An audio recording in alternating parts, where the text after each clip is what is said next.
Hello my YouTube student, कैसे हैं आप लोग। मुझे पता है आप लोग अच्छे होंगे। एग्ज़ाम्स के लिए बहुत बहुत ज़्यादा आप लोगों को ऑल द बेस्ट। आप सबके एग्ज़ाम बहुत अच्छे जाएं, अच्छे मार्क्स आप गेन करें, ठीक है। तो अब मैं आपको वेलकम कर रही हूँ। Welcome to my channel grammar with Hashmi. Welcome your channel grammar with Hashmi, ठीक है। जैसे कि हम अभी अपनी पिछली सीरीज़ हमारी जो थी एक्टिव पैसिव की वो चलती चली आ रही है, तो हमें आज अपनी एक्टिव पैसिव की जो अगला सेक्शन है वो सीखना है, ठीक है। वो रह गया था, वो थोड़ा सा टफ भी होता है और थोड़ा सा कंफ्यूजिंग भी होता है।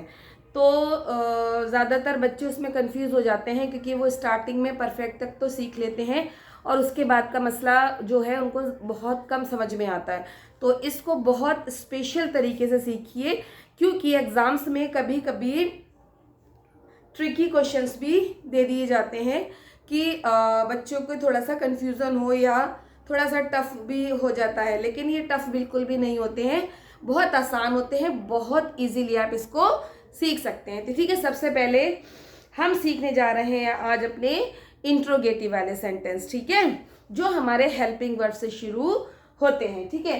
तो पहला हमारा जो सेंटेंस है वो है डू दे फ्लाई काइट्स। अच्छा बच्चों, अब एक चीज इसमें ये है कि ये कौन सा टेंस है, ठीक है। टेंस का भी मसला रहता है ना, ठीक है। तो मैं आपको साथ ही साथ इस चीज को भी बताती हुई चल रही हूँ कि देखिए जहां पर भी डू डज लगा होता है या डिड लगा होता है वो हमारा इंडेफिनिट होता है, और जो डू डज वाले होते हैं वो होता है हमारा प्रेजेंट इंडेफिनिट, और जहां पर भी डिड लगा होता है वो होता है हमारा पास्ट इंडेफिनिट। ये छोटी छोटी चीजें मैं आपको इसलिए और बताती हुई चलती हूँ जिससे कि आपका रिवीजन हो जाए और कभी भी आपको कोई भी टेंस पहचानने में दिक्कत ना हो, ठीक है। तो मैं अपनी हर वीडियो में इस चीज को थोड़ा बहुत आप लोगों को बताती चलती हूँ, ठीक है। तो चलिए सबसे पहले हम जो है अपने पहले सेंटेंस की तरफ बढ़ते हैं। तो हमारा पहला सेंटेंस है डू दे फ्लाई काइट्स, ठीक है। तो इसको हम जो है पैसिव में कैसे चेंज करेंगे, ठीक है। मैं पहले भी अपने जो मैंने आपको प्रेजेंट पास्ट और फ्यूचर ये सारे सिखाए थे उसमें भी एक एक बार मैंने इंट्रोगेटिव आपको सिखा चुकी हूँ, लेकिन मैं ये एक साथ आप लोगों को बताना चाह रही हूँ, ठीक है। तो इसके लिए हमें क्या करना होगा, सबसे पहले हमें है डू को चेंज करना होगा। क्या करना पड़ेगा, डू को चेंज करना पड़ेगा। लेकिन डू को हम कैसे चेंज करेंगे, जैसे कि मैंने आपको बताया हुआ है इसमें सब्जेक्ट और ऑब्जेक्ट फ्लिप होता है। तो चूंकि हमें यहाँ पर काइट हमारा क्या है, ऑब्जेक्ट है यहाँ पर, और दे क्या है, हमारा सब्जेक्ट है। लेकिन जब हम इसको पैसिव करेंगे तो इसको फ्लिप करके हमें सब्जेक्ट्स बनाना है, ठीक है, सब्जेक्ट बनाना है। तो यहाँ पर क्या है, काइट्स है। क्या है बच्चों, काइट्स है। तो जब यहाँ पर काइट्स है तो यहाँ पर जो है हमारा क्या लग जाएगा पैसिव में, आर। क्या लगेगा बच्चों, आर। क्या लगेगा, आर, ठीक है। तो हमने क्या करा इसको पहले आर, और उसके बाद हमने अपना ऑब्जेक्ट को सब्जेक्ट में फ्लिप करेंगे, आर काइट्स, ठीक है, काइट्स हो गई, ठीक है।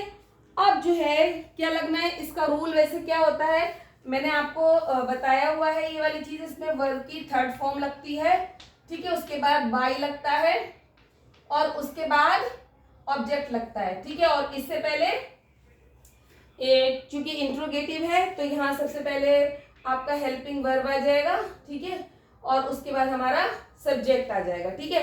अब हमारा हेल्पिंग वर्ब लग गया, ठीक है, सब्जेक्ट हमारा लग गया, ठीक है। अब हम क्या लगाएंगे, वर्ब की थर्ड फॉर्म।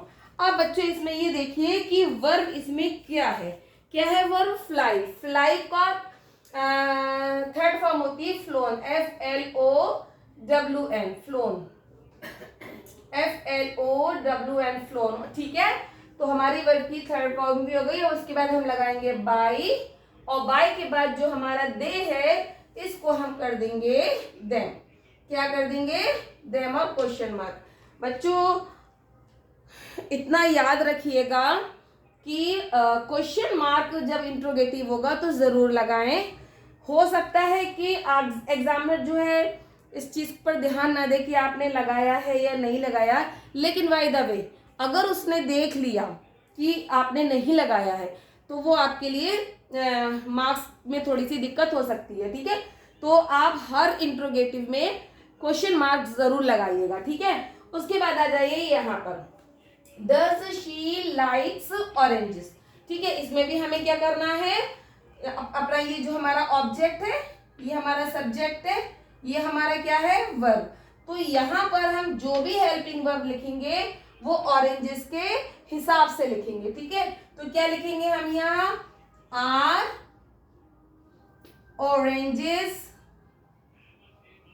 ठीक है, आर ऑरेंजेस। अब क्या लगाना है बच्चों, वर्ब की थर्ड फॉर्म। यहाँ लाइक्स है तो क्या लिख देंगे, लाइक्ड। ठीक है, उसके बाद क्या लगाएंगे, बाई, और शी की जगह क्या लगाएंगे, हर। शी को जब हम उधर करते हैं तो हर हो जाएगा।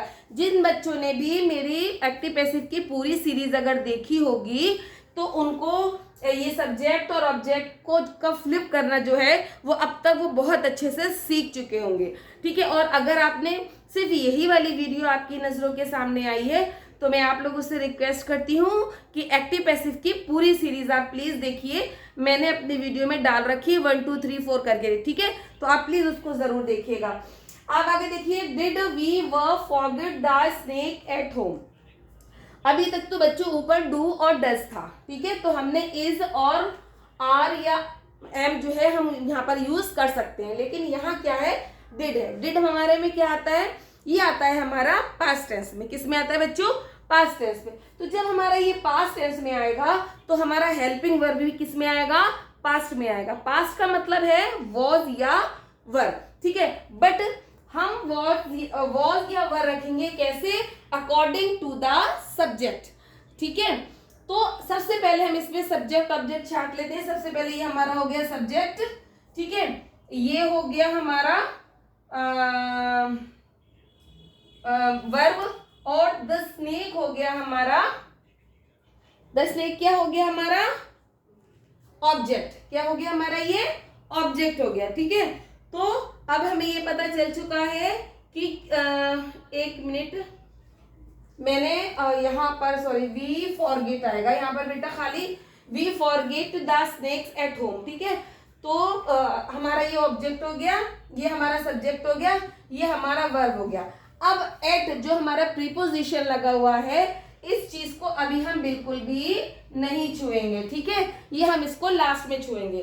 ठीक है, तो डिड है तो द स्नेक, स्नेक कितने हैं, सिर्फ एक स्नेक है या स्नेक्स है। अगर एक स्नेक है तो हम वर लगाएंगे, और अगर स्नेक्स है तो हम वहां पर क्या लगाएंगे, यहाँ पर वॉज लगाएंगे। तो अगर हम यहाँ एस लगा देते हैं, स्नेक्स कर देते हैं, SNAKE, SNACKS। ठीक है, स्नैक्स। ठीक है, तो अब क्या करेंगे हम, यहाँ पर स्नैक्स है, स्नैक्स है तो यहाँ पर क्या आ जाएगा हमारा बेटा, वर आ जाएगा, है ना बच्चों। यहाँ क्या आ जाएगा हमारा, वर, और उसके बाद हमारा जो ऑब्जेक्ट है उसको फ्लिप करके इधर लाएंगे, द स्नैक्स। ठीक है, वर द स्नैक्स। उसके बाद हमें क्या लगाना है, वर्ब की थर्ड फॉर्म। वर्ब की फर्स्ट फॉर्म जो होती है फॉरगेट होती है। ठीक है, और सेकंड फॉर्म जो होती है वो फॉरगॉट होती है। ठीक है, और सेकंड फॉर्म थर्ड फॉर्म होती है फॉरगेटन, FORTEN, फॉरगेटन। ठीक है, ये क्या हो गई हमारी वर्ब की थर्ड फॉर्म हो गई, फॉरगॉटन। ठीक है, क्या हो गई, फॉरगॉटन। ठीक है, अब हमें क्या लगाना है, सिंपली बाई, जैसा कि हम शुरू से लगाते आए हैं हर अपने पैसिव वॉइस में, और वी को जो हम उधर रखेंगे तो क्या हो जाएगा, अस। ठीक है, बाई अस। उसके बाद देखिए, are you reading a book. अब इस सेंटेंसेस में और इस सेंटेंस में और इन सेंटेंसेस में थोड़ा सा फर्क है। वो फर्क बच्चों क्या है, ये जो तो हमारे अभी तक हमने जो बनाए हैं वो हमारे इंडेफिनिट टेंस के थे। ठीक है, किसके थे, इंडेफिनिट टेंस के। अब नीचे वाले जो हैं, क्योंकि इसके अंदर आईएनजी लगी हुई है तो ये हमारा कौन सा टेंस हो जाएगा, कॉन्टिन्यूअस टेंस हो जाएगा, और इसमें हमारा हेल्पिंग वर्ब भी लगा हुआ है। तो कॉन्टिन्यूअस टेंस में हेल्पिंग वर्ब होता है और वर्ब की फर्स्ट फॉर्म में आईएनजी लगा होता है, तो वो जो होता है वो हमारा कॉन्टिन्यूअस टेंस होता है। ठीक है, अब इसको हम जो है किस तरीके से बनाएंगे, वही होगा। ये हमारा सब्जेक्ट हो गया, ए बुक हो गई हमारी ऑब्जेक्ट, और ये हो गया हमारा वर्ब। तो हम यहाँ जो भी कुछ बदलेंगे वो अकॉर्डिंग टू द सब्जेक्ट, यानी कि ऑब्जेक्ट जो हम सब्जेक्ट बनाने वाले हैं। तो यहाँ पर क्या है, सिर्फ एक बुक है, तो एक बुक के साथ हमें क्या लगाना है, इज। ठीक है, इज अ बुक। ठीक है, हो गया इज अ बुक। अब उसके बाद हमें क्या लगानी है, वर्ब की थर्ड फॉर्म। ठीक है, और वर्ब की थर्ड फॉर्म क्या होती है, एक मिनट,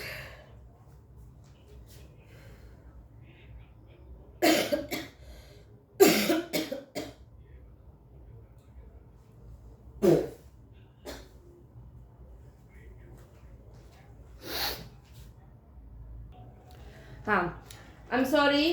ठीक है, क्या हुआ, हमने क्या करा, इज लिख दिया, फिर हमारा ऑब्जेक्ट आ गया ए बुक। ठीक है, अब इसके बाद बेटा जैसे कॉन्टिन्यूअस टेंस होता है, जब हम कॉन्टिन्यूअस को पास्ट में बदलते हैं तो हम उसको क्या करते हैं, पहले बी लगाते हैं और उसमें आईएनजी लगा देते हैं। क्या लगा देते हैं, बीइंग। बच्चों ये जो बी है, मैं आपको बता देती हूँ कि बी जो है ये हमारा जो है बॉस होता है।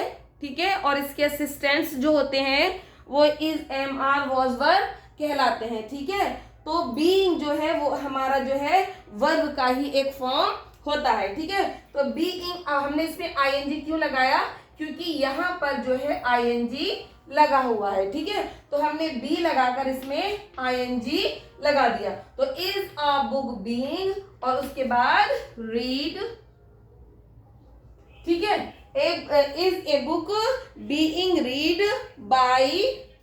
ठीक है, अब यू का यू ही आ जाएगा, यू को हम किसी में भी चेंज नहीं करेंगे। ठीक है, यू का वैसे ही हो जाएगा। अब आगे देखिए, was she reciting a poem. ठीक है, इसमें भी हम क्या करेंगे, ए पोएम के हिसाब से यहाँ पर वर्ब लगाएंगे। क्या लिखेंगे, is a poem being recite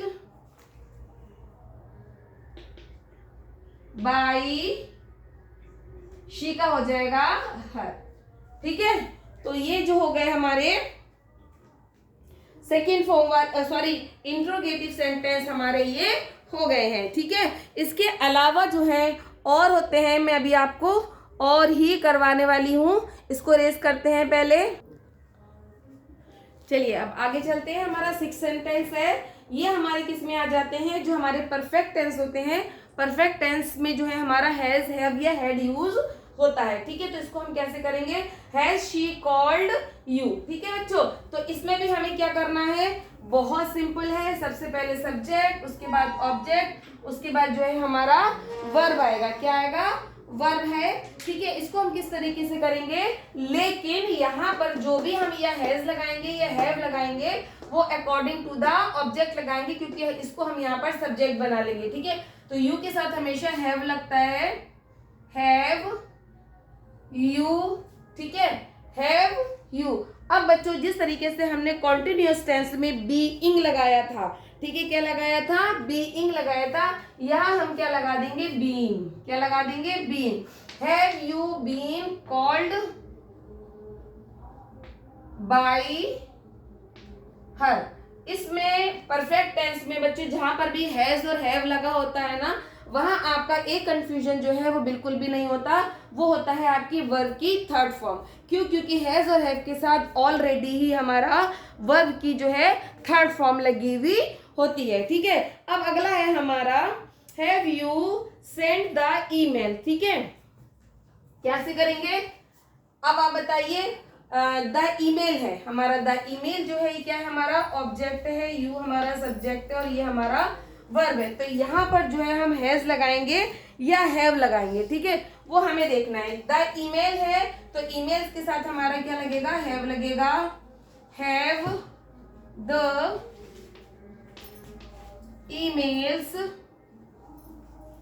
ठीक है। इसके बाद क्या लगाएंगे बच्चों, बीन सेंट बाय यू।